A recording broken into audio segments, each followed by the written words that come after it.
Good day, sir. I'm Gibson Bustria from Block A.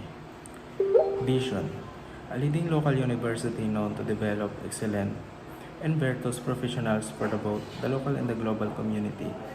Mission: University of Eastern Pangasinan is dedicated to producing highly competent and morally responsible Europeans through innovations, industry-focused education, sustainable research, and values-based curriculum.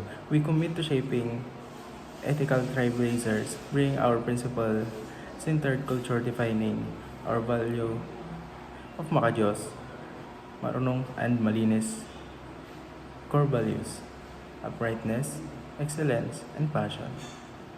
And my instructor for this subject, is Sir Awanan Philip Michael Fontonas. And natutunan ko po sa Net 101 is magkumpuni ng RJ45 and mag-connect ng mga laptop through RJ45 and sa panel, sir. Yun lang po. Thank you, sir.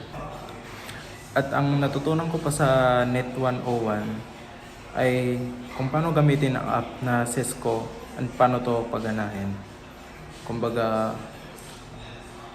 Kumbaga, i-apply mo sa panel yung cellphone, laptop, TV, sa wifi o router. At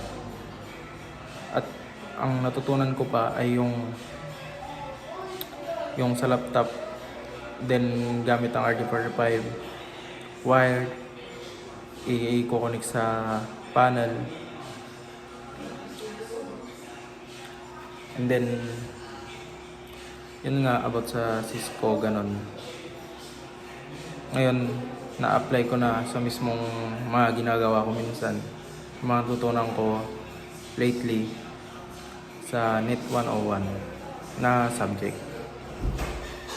Thanks to my teacher din na magaling magturo, si Sir Philip Michael. Yun na po. And sa Net 101, balik tayo sa Cisco. Yun nga kung paano i-connect yung mga gadgets natin sa router sa mismong apps na yan. And doon sa RJ45 naman, kung ano yung mga color coding ng mga wire na isasalpak sa RJ45, mga magkasunod-sunod, yun, natutunan ko din po yun. Thank you po, sir. Yun lang po.